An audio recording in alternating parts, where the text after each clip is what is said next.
intentar resolver, buscar una solución, ¿verdad? Pero para buscar la solución, ¿qué hay que hacer? Analizar, ¿verdad? Cuando tenemos un problema de salud, no lo resolvemos generalmente, naturalmente, si es grande, si es pequeño quizás sí, pero si no necesitamos, ya sea de nosotros o de alguien, un diagnóstico, es decir, un análisis previo, ¿verdad? Si no hay un diagnóstico acertado, entonces no encontraremos la solución adecuada. Y lo mismo sucede en el plano espiritual. Toda época ha tenido sus propios problemas. Y hoy vivimos en una época donde posiblemente parece que hay más, porque los medios de comunicación se pelean por manifestar todos estos problemas, ¿verdad?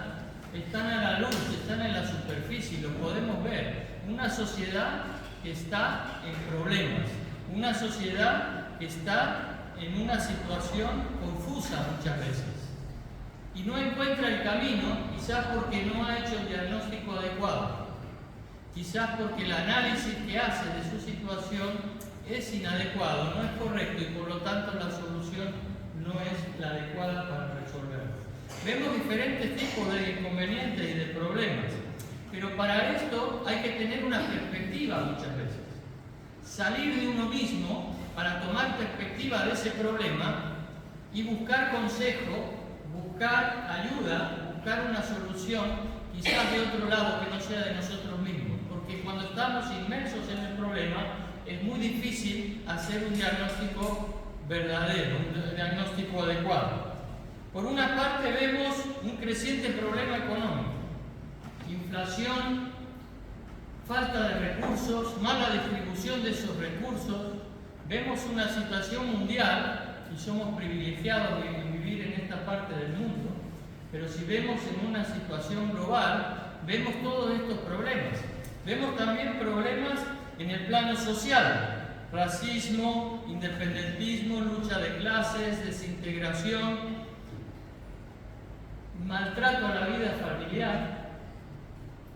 Todos estos problemas sociales están en nuestro alrededor, pero también hay problemas de índole moral, porque hay ausencia de guías morales reconocidas. En estos momentos nada es absoluto, todo es relativo. Lo que yo pienso es tan importante como lo que tú piensas, pero no hay un patrón de guía donde nos diga este es el camino. Y no lo digo como algo impuesto, sino como una referencia moral por donde conducirse. Todo esto se ha perdido, y se ha perdido en nuestra época. Y el hombre de hoy no toma perspectiva de su problema real, no toma distancia, sino que sigue inmerso en sus mismos problemas, porque el hombre mismo está fuera de su centro. Esto es lo que nos dice la Biblia. El hombre no está en el eje de su vida, sino que está dando vueltas, buscando el sentido de la misma. En relación con ese oscuro trasfondo que podemos ver no solo muchas veces en la problemática de nuestra propia vida, sino en la sociedad, como decimos, Efesios 2, del 1 al 10, es absolutamente vigente hoy. Y esto es totalmente sorprendente. Un texto que fue escrito hace casi 2000 años es vigente hoy. Porque aquí el apóstol Pablo marca dos partes totalmente opuestas y bien claras. Por un lado nos habla del pesimismo del hombre y por otro lado nos habla del optimismo en Dios. Dos partes bien diferenciadas. Hoy vamos a centrarnos en la primera parte porque no da tiempo a analizarlo todo, pero lo seguiremos haciendo más adelante. Los tres primeros versículos nos hablan de esta primera parte, de la situación de pesimismo en la cual se encuentra la raza humana hoy. Fijaros qué dice: y Él os dio vida a vosotros cuando estabais muertos en vuestros delitos y pecados, en los cuales anduvisteis en otro tiempo, siguiendo la corriente de este mundo, conforme al príncipe de la potestad del aire, el espíritu que ahora opera en los hijos de desobediencia, entre entre los cuales también todos nosotros vivimos en otro tiempo, en los deseos de nuestra carne, haciendo la voluntad de la carne y de los pensamientos, y éramos por naturalezas hijos de ira, lo mismo que los demás. Estos 3 versículos nos muestran una situación terrible para el ser humano. Y Pablo está hablando en términos espirituales, no en términos económicos, ni sociales, ni morales. Está hablando en términos espirituales. Y dice que este es el diagnóstico de Dios en términos espirituales para la raza humana. Y por eso hay que tener una consideración previa antes de analizar el texto. Fijaros que hay que ver el contexto siempre, no solo del capítulo, sino de la carta. En el primer capítulo, el apóstol Pablo, ¿de qué nos ha hablado? Nos ha hablado del poder de Dios.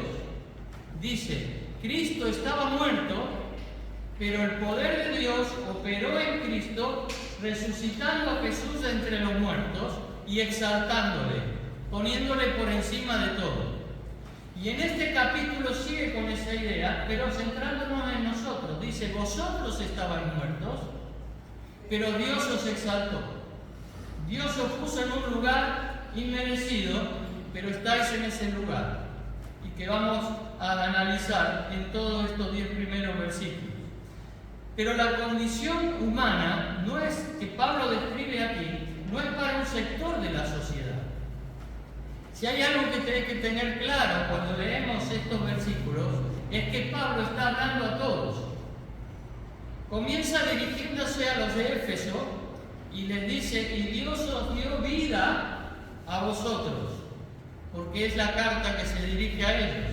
Pero en el versículo 3, ¿qué dice? Fijaros, entre los cuales todos nosotros estábamos. Involucra a todos. No es para una tribu perdida, sino es para toda la sociedad. No es para un tipo de personas, sino es para todo tipo de personas. No es para una cierta edad, sino es para toda edad. No es para una raza u otra, sino que es para toda raza. No es para una ideología u otra, sino que es para toda ideología. Es para todo ser humano. Y nos engañaríamos a nosotros mismos si pretendiéramos excluirnos de este diagnóstico. Es un diagnóstico de Dios que lo hace para todos nosotros y está claro en la palabra de Dios. Y este diagnóstico bíblico del hombre separado de Dios y de una sociedad alejada de Dios. Es una sociedad que está sin Dios. Es una raza humana que no conoce a Dios. Es una sociedad que está separada de Dios y que no quiere saber nada de Dios, como él relata en los siguientes versículos. Por lo tanto, esta es la condición humana universal, sin Dios. Y nadie que pretenda excluirse puede hacerlo, porque es para todos, como dice la palabra de Dios. Pero hay 3 aspectos de esta condición pesimista que nos muestra aquí la palabra de Dios. En primer lugar, nos dice que el hombre sin Cristo está muerto. En segundo lugar, nos dice que está esclavizado. Y en tercer lugar, nos dice que está condenado. 3 aspectos de esa situación nefasta en la que se encuentra el hombre sin Dios. Fijaros que dice, que Él os dio vida a vosotros cuando estabais como muertos en vuestros delitos y pecados, en los cuales anduvisteis en otro tiempo, porque está hablando a personas que han salido de esa situación y que no han salido por sí mismas, sino que dice Dios os dio vida a vosotros. No es que hayáis hecho algo, no es que habéis ido caminando hasta tal sitio, no es que os habéis flagelado, no es que habéis cumplido ciertos mandatos, sino que Dios os dio vida, porque Él lo quiso así, a vosotros, y salisteis de esta situación, pero estabais muertos espiritualmente. Y dice Pablo aquí que estabais muertos ¿en qué? En vuestros delitos y pecados. No solo en vuestros pecados. Pablo utiliza 2 palabras aquí. Dice delitos y pecados. Y lo he buscado, ¿y por qué? Porque delito, en el original, en el griego en que se escribió esta carta, es un paso en falso, que incluye ya sea cruzar un límite conocido o desviarse del camino correcto. Repito, ¿qué es delito? Es un paso falso, es cruzar un límite conocido, es desviarse del camino correcto. Implica voluntariedad, ¿verdad? Si no hay voluntad de cruzar ese límite conocido, no lo cruzo. Hay una voluntad. Pero luego, pecado es no dar en la diana, es errar en el blanco, es no alcanzar la medida. Pecado, errar en la diana, es no alcanzar la medida, es errar el blanco. Juntas, estas dos palabras que usa Pablo aquí describen nuestra situación de muertos espirituales. ¿Por qué? Porque para Dios éramos sin Cristo tanto rebeldes como incompetentes. Rebeldes porque por propia voluntad nos fuimos de esa relación. E incompetentes, ¿por qué? Porque no podemos alcanzar de nuevo esa relación. Y estos dos aspectos de esa muerte espiritual en la cual describe el apóstol Pablo están aquí relatados y son el diagnóstico que Dios hace para nosotros sin Cristo. Es que delante de Dios hemos sido y somos tanto rebeldes como incompetentes. Y lo seguimos siendo, aún en Cristo muchas veces. Y ese es el drama, que seguimos siendo muchas veces rebeldes para con Dios. Seguimos siendo como el pueblo de Israel, rebeldes a su voz, rebeldes a sus principios, rebeldes a sus promesas. Pero cuando realmente transformamos esa rebeldía, no por nuestra fuerza, sino por el poder de Dios, en obediencia a su voluntad, entonces nuestra vida comienza a armonizarse y a tener sentido. Es la vida de Dios que supera esa muerte espiritual que hay en todo ser humano. Y nos dice que se debe a estas dos cosas. Dice Isaías 59:2: vuestras iniquidades han hecho división entre vosotros y vuestro Dios, y vuestros pecados han hecho ocultar de vosotros su rostro para no oír. Hay una separación clara entre el ser humano sin Dios y Dios mismo. ¿Y por qué? Por nuestros delitos y pecados. Y nos han hecho, ¿qué dice Isaías? Ocultar de vosotros el rostro de Dios para no oírle. No estamos dispuestos a hacer la voluntad de Dios. Y esta es la sociedad de hoy sin Cristo. Una sociedad que aparta totalmente a Dios de sus vidas. No solo de sus vidas, sino de todo lo que atañe a su relación con este mundo. No quiere saber nada de Dios. Y por eso se encuentra en la situación que está. Las personas que no tienen a Cristo como su Salvador personal, es decir, que aún no tienen relación con Dios, por la gracia de Dios, están muertos espiritualmente, dice la Biblia, por causa de esa naturaleza desviada, pecaminosa, caída, podemos decir separada, alejada de Dios. Y por tanto, vivimos, y esta es una expresión que me gusta, que dice Pablo en Efesios 4, dice: vivimos ajenos a la vida de Dios. Ajenos a la vida de Dios. Es algo que sintetiza claramente la situación en la que está el hombre o la mujer sin Dios. Ajeno a la vida de Dios. Y este es el diagnóstico de Dios. Y afirmar esto es llegar a tomar conciencia de la tragedia básica que vive la raza humana. Cuando tú o yo queramos compartir algo de Dios con alguien, debemos llevarle a considerar esto. Porque es algo que la palabra de Dios lo dice claramente, que espiritualmente estamos muertos sin Cristo. No puedes tener relación con Dios, no puedes tener la vida de Dios si estás muerto espiritual. Por eso dice que Dios os dio vida a vosotros, le dice Pablo, cuando estabais muertos en vuestros delitos y pecados. Es Dios siempre el que toma la iniciativa. Es Dios el que hace la obra. El hombre por sí mismo es rebelde e incompetente para salir de esta situación de muerte espiritual. Por eso Juan nos dice en su carta, el que tiene al Hijo tiene la vida.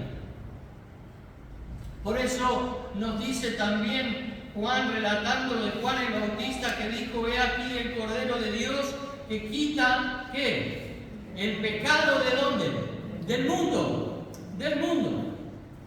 Es Dios el que envió a su Hijo unigénito al mundo para salvarle, para darle vida. Jesús dijo: yo he venido para que tengas vida y para que la tengáis en abundancia. El único que puede dar vida es Dios a través de Jesucristo. Pero estábamos también, dice Pablo, no solo muertos, sino ¿qué más? ¿Qué más dijimos? Esclavizados. Lo dice el texto. Fijaros qué dice. Dice que estábamos esclavizados. ¿Qué dice? En los cuales anduvisteis en otro tiempo siguiendo la corriente de este mundo, conforme al príncipe de la potestad del aire, el espíritu que ahora opera en los hijos de desobediencia. Y agrega: entre los cuales también todos nosotros vivimos en otro tiempo. ¿En qué? En los deseos de nuestra carne. ¿Haciendo qué? Haciendo la voluntad de la carne y de los pensamientos. Y éramos por naturaleza hijos de ira, lo mismo que los demás. Estábamos, dice Pablo, no solamente muertos, sino esclavizados espiritualmente. Pero dice, anduvimos en otro tiempo. Y este andar, claro, en nuestra mentalidad occidental, es un andar que parece ir a dar un paseo, ¿verdad? Parece que a lo mejor es que realizábamos una caminata agradable por el campo mirando las flores. No, no es así. Es un andar nefasto. Es un andar en muerte espiritual. Es un andar en esclavitud. Lo que Pablo está describiendo aquí es que estábamos siendo esclavizados espiritualmente.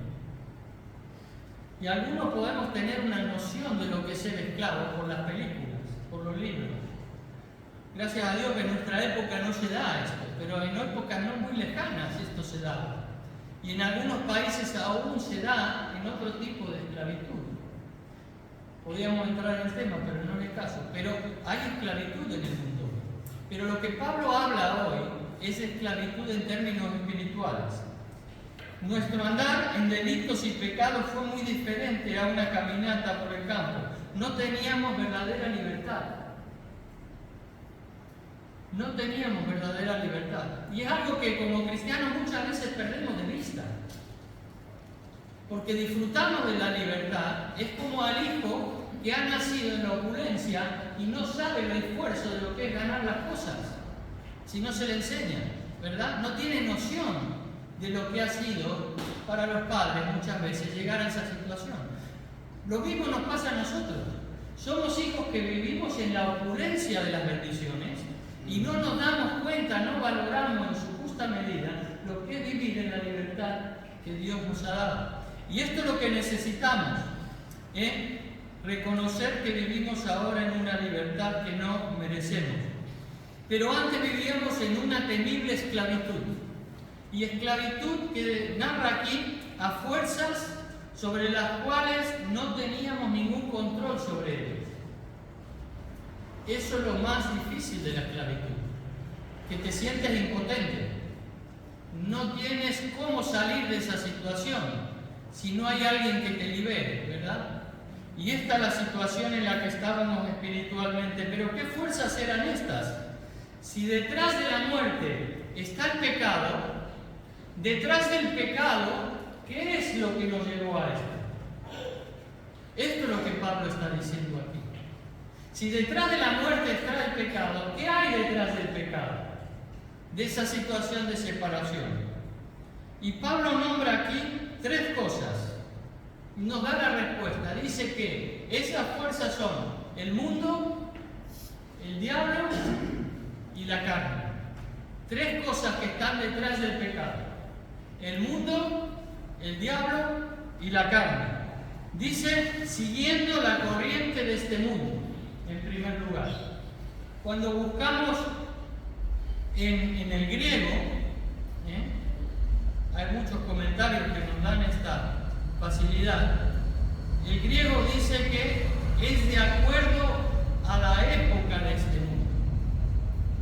Corriente, época. Son dos cosas, ¿verdad? Pero son similares en algún aspecto. Es la corriente de este mundo. Es una época, podemos decir, de oscuridad y de maldad. En contraposición a qué? A lo que Cristo ha venido a ofrecer, que es lo que vendrá. La época actual es de oscuridad, de maldad, pero Cristo ofrece una época mejor, en contraposición a lo que es ahora. De este mundo, dice. No, cuando habla de este mundo, no habla del globo terráqueo, por supuesto. Está hablando de los valores y principios que rigen este mundo. Es decir, la sociedad organizada en torno a unos valores sin referencia de Dios. Esto es lo que está diciendo. Los valores de la sociedad, la época de este mundo, no tienen en su centro una referencia clara de Dios, sino todo lo contrario. Se separan de esa referencia, no quieren saber nada de esa referencia. Son valores, podemos decir, antagónicos a la referencia de Dios. Y en esta época y en este mundo, estas dos palabras, ¿qué nos expresan? Nos expresan claramente un sistema de valores en los cuales estamos inmersos. En esta época, tú y yo, que hemos salido de esa época por la gracia de Dios, hemos salido de esa corriente, no con nuestro esfuerzo, sino que nos han sacado, tenemos otros valores, otros principios que no son de este mundo, sino que son del reino de Dios. Y se contraponen con la época actual, se contraponen con la corriente de este mundo. Y hay que agarrarse fuerte muchas veces porque la corriente es fuerte y nos arrastra, ¿verdad? Cuando viene la tromba de sugerencias sutiles de sucumbir a esos principios y a esos valores, tenemos que agarrarnos fuertes de los principios de Dios, porque si no nos arrastran. ¿Y dónde están los principios de Dios? En su palabra. En su palabra. Por eso el cristiano, la cristiana que no lee la palabra de Dios, que no escudriña la palabra de Dios, es fácil que la corriente te arrastre y adoptes valores, adoptes principios a los cuales la corriente te lleva. Pero no es la situación actual del cristiano. Eso era antes, dice Pablo. Antes de tener vida, antes de que Dios nos diera vida en él. Por eso podemos ver estos valores en nuestra sociedad de hoy, donde predomina una visión, podemos ya decir, llamada secular. ¿Y qué es secular? Es todo lo que no contiene lo de Dios. Es decir, que contiene lo del hombre. Eso es lo secular. Y el secularismo está presente en nuestra sociedad hoy en diferentes aspectos. Pero también podemos decir que hay otro aspecto de esta corriente. Y es una visión amoral. ¿Donde qué? Donde hay un repudio, como decíamos, a los valores absolutos. Lo mío vale tanto como lo tuyo, y en un aspecto es verdad, porque es parte de la libertad de expresión y de pensamiento, no lo negamos, pero no hay un referente absoluto donde el hombre pueda referenciarse y decir, de aquí estoy muy alejado o estoy muy cerca. Eso es un valor absoluto. Para poder decir cómo estoy con respecto a esto, a esa verdad. No hay, todo es relativo, o una visión materialista que tiene esta corriente. No solo secular, no solo amoral, sino también materialista. ¿Y qué es el materialismo? es todo lo que rechaza, repudia lo espiritual. Pero no lo espiritualoide, no es lo religioso, sino lo verdaderamente espiritual. No son las filosofías, no se rechazan las filosofías, no se rechazan las ideologías humanas, se rechaza lo verdaderamente espiritual, es decir, lo que atañe al interior del ser humano. En contraposición, se va a un voraz materialismo, a un consumismo excesivo de lo material. Lo material es lo que prima. Y esta es la corriente de este mundo. Esta es la época actual. Pero el que está en Dios ha salido de todo esto. Dice, antes estábamos en ello. Pero dice también conforme al príncipe de la potestad del aire. Hablando claro, el diablo. El diablo. Y a algunos les suena mal decir diablo, ¿verdad? Incluso en la iglesia. Suena hasta mal, ¿no? Se ha perdido a veces la visión o el concepto de un diablo personal. Y se lo tiene ahí como diciendo, bueno, hay algo, y la sociedad, no ni hablemos. Incluso lo ridiculiza con muñecos y cosas que parece que no tiene la importancia que debería tener. Pero el concepto bíblico, la enseñanza de Cristo, la enseñanza de los apóstoles es clara respecto a eso. Hay una persona llamada Lucifer que es antagonista de Dios y de aquellos que tienen la vida de Dios. Podemos ver estos valores y esta presencia también en la sociedad. En nuestros días es como si estuviera fuera de moda, pero la moda no debe regir, podemos decir, la enseñanza de la iglesia, la teología de la iglesia, porque nosotros nos regimos en los principios bíblicos. Y la Biblia habla clara de un personaje nefasto, claramente. El espíritu que ahora opera en los hijos de desobediencia, dice Pablo. Por lo tanto, este personaje que ha inundado este espíritu en los que desobedecen a Dios, de este espíritu de separación de Dios, como él mismo lo está, también lo están aquellos que están sin Cristo y sin Dios. El príncipe del imperio del aire es el mismo que opera en las personas que están fuera de la voluntad de Dios, que no quieren hacer la voluntad de Dios. Lo triste es como cuando cristianos, siendo cristianos, es decir, ya teniendo la vida de Dios en nosotros, nos dejamos seducir por sus artimañas, ¿verdad? ¿Y cuántas veces hemos caído en sus seducciones? Y el que diga que no, creo que miente, como el diablo, porque todos somos falibles ante esas asechanzas, pero tenemos a alguien que le ha vencido. Amén. Y el Señor dice que si vamos a Él, Él nos recibe, siempre. Porque no es por nuestro esfuerzo, sino que es por su gracia y su amor que somos sus hijos. Por lo tanto, su amor nunca deja de ser para con nosotros. Conforme al príncipe de la potestad del aire. Hay algo que es notable, que dice el espíritu que ahora opera en los hijos de desobediencia. La Biblia identifica al diablo no solo como una fuente de tentaciones pecaminosas, sino lo identifica como, ¿os acordáis de alguna palabra? ¿Cómo le llaman? La más conocida. Gato, no, león. León rugido. León rugido. Es como un león rugido. Pero también, ¿sabéis cómo lo identifica? Como asesino. Asesino. También le identifica como ¿qué? Ladrón. Muy bien la mímica hoy. Ladrón, león, ¿Y qué más? ¿Padre de qué? Padre de mentira. Padre de mentira. ¿Habla la Biblia del diablo? Sí. ¿Habló Jesús del diablo? Sí. ¿El diablo existe? Sí.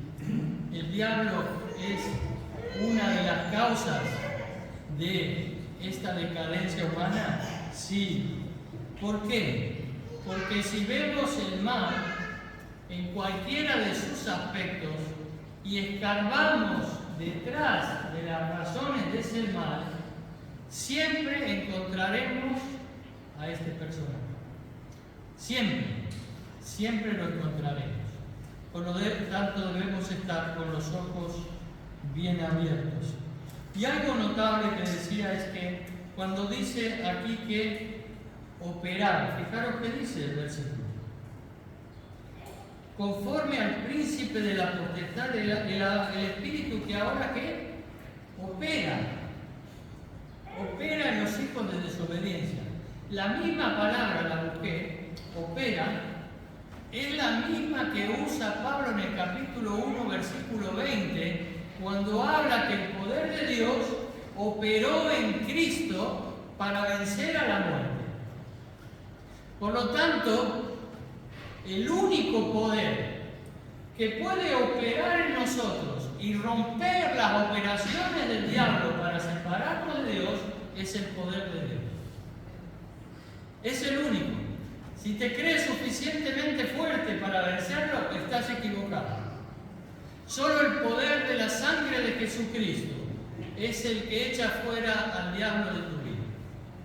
Y cuando el diablo venga a tu vida y te diga, y te sugiera, y te intente seducir, solo el poder de la sangre de Jesucristo es el que le ahuyenta. Por lo tanto, debemos ejercitarnos en reclamar el poder de la sangre de Cristo, porque ya no vivimos como en otro mundo, como en esta época, como en esta corriente de este mundo, sino que ahora vivimos con la vida de Dios.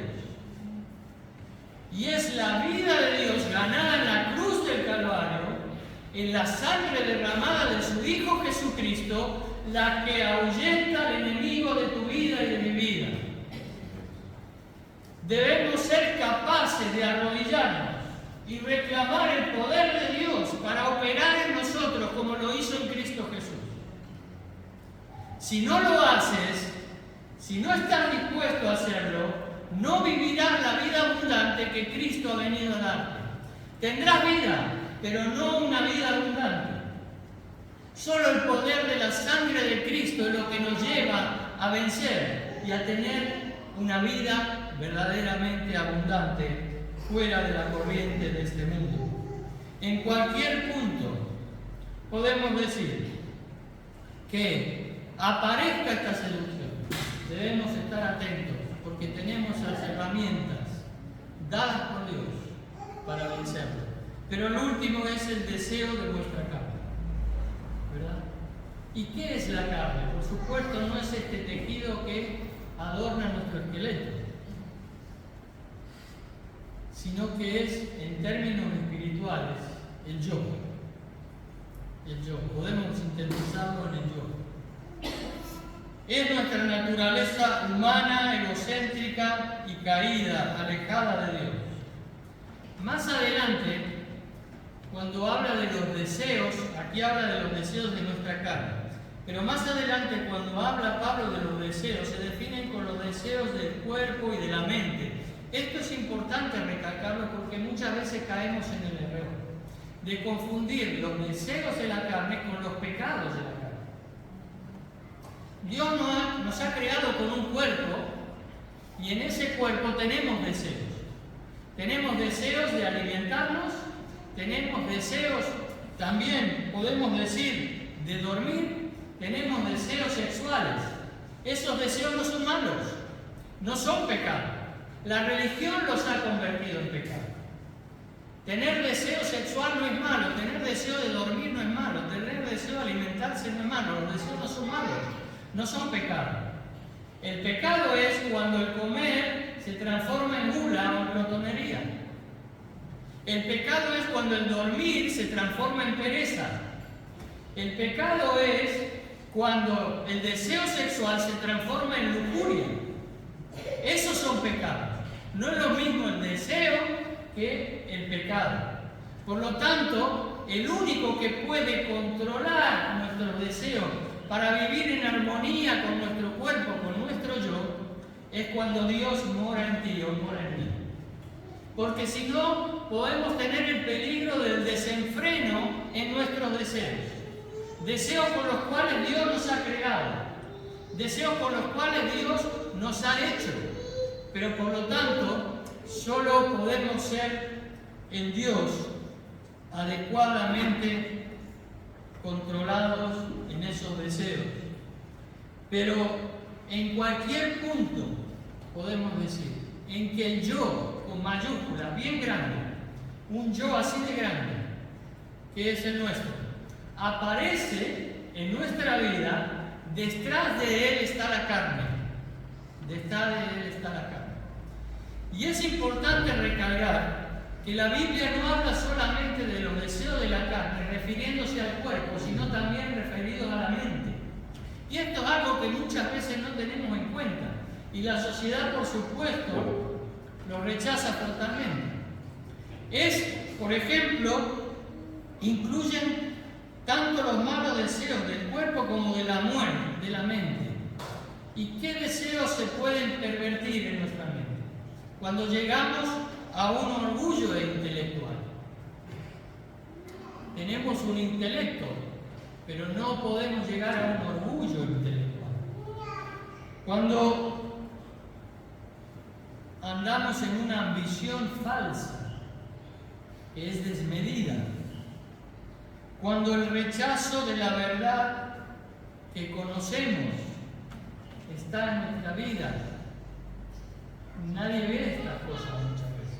Lo del cuerpo se ve más, ¿verdad? Pero también, por ejemplo, una falsa modestia. Son pecados. También una mentalidad maliciosa o vengativa. Cuando ese deseo de venganza se transforma en algo más, en odio, en rencor, en celos, en envidias. De todo esto habla la palabra de Dios. Todos estos son deseos del yo. Claro, cuando nombra carne lo relacionamos con el cuerpo, pero en realidad siempre que os aparezca carne, traducirlo inmediatamente al yo y veréis cómo cambia la situación. El yo. Por lo tanto, esta es la situación que dice Pablo. Estábamos muertos, pero Dios nos ha dado vida en Cristo Jesús. Estábamos esclavizados, pero la palabra de Dios nos dice claramente que Cristo nos vino a libertar. Nos vino a libertar. Y Jesús dijo que seríamos verdaderamente libres en Él. Pero también, por último,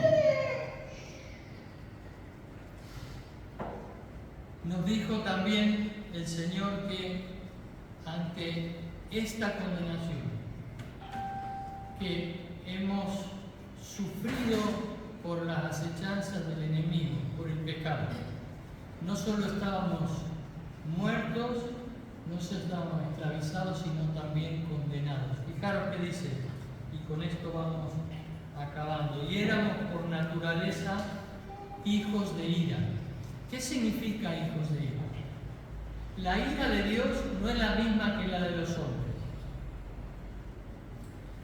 La ira de Dios no es por carácter, no es por capricho, no es por despecho.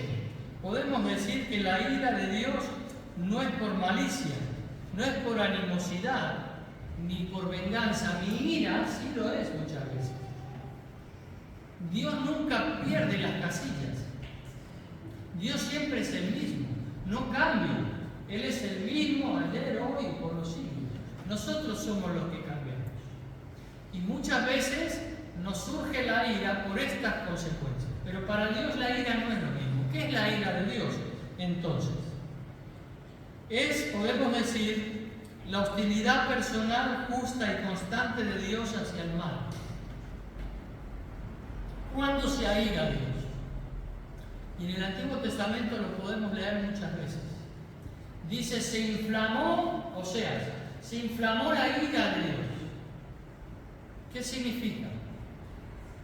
Que Dios, viendo el mal, se airó. La ira de Dios siempre surge contra el mal. Por eso la palabra de Dios dice que Dios rechaza el mal, rechaza el pecado, se opone frontalmente al mal y al pecado. ¿Pero qué? Pero ama al pecador. Por eso, para este diagnóstico de Dios, donde Pablo nos dice que estábamos muertos, esclavizados y condenados, Pablo dice en Romanos 8:1, ya no hay condenación. Ya la ira de Dios no está presente, no hay condenación para los que están, ¿dónde? En Cristo Jesús. Aleluya. Ya no, la ira de Dios no viene sobre aquellos que están en Cristo Jesús. No hay condenación. Dios no solo nos ha librado de la muerte, no solo nos ha librado de la esclavitud, sino que nos ha librado de la condenación en Cristo Jesús. Por eso dice, los que andan conforme ya no a la carne, al yo, sino conforme a qué? A Dios, al Espíritu de Dios. Y por eso Juan 3:16, estos versículos tan conocidos por nosotros, nos dicen, porque de tal manera amó Dios al mundo, que ha dado su Hijo unigénito para que todo aquel que en Él cree, ¿qué le pasa? No se pierda, mas tenga ¿qué? Vida, vida. ¿Qué clase de vida? Vida eterna. Y dice, porque no envió Dios a su Hijo al mundo, ¿para qué? Para condenar al mundo, sino para que el mundo, ¿qué? Sea salvo por Él.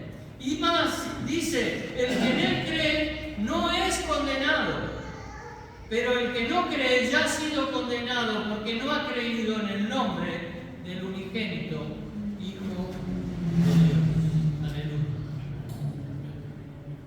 Si quieres ser libre de la muerte espiritual, si quieres ser libre de la esclavitud espiritual, si quieres ser libre de la condenación eterna, acude a Jesús. Hay un diagnóstico de Dios, claro que sí. Pesimista en el hombre, claro que sí. Pero decíamos que hay otra parte. Optimista en Dios. Por eso el versículo 4, que leeremos más adelante en otra oportunidad, dice, pero Dios. Cuando vas al médico y te da un diagnóstico terrible, pero te dice, pero no te preocupes. Hay esperanza. Hay esperanza. Yo sé cuál es el remedio. Yo sé cuál es el tratamiento. Pero ante este diagnóstico, tienes que hacer el tratamiento. Espiritualmente, Dios nos da un diagnóstico terrible cuando estamos sin Cristo. Pero por su amor, por su misericordia y por su gracia infinita, Él conoce el remedio. Aleluya. Y este es su Hijo amado, Cristo Jesús. Te invito a ponerte de pie. Mientras el grupo de alabanza pasa, que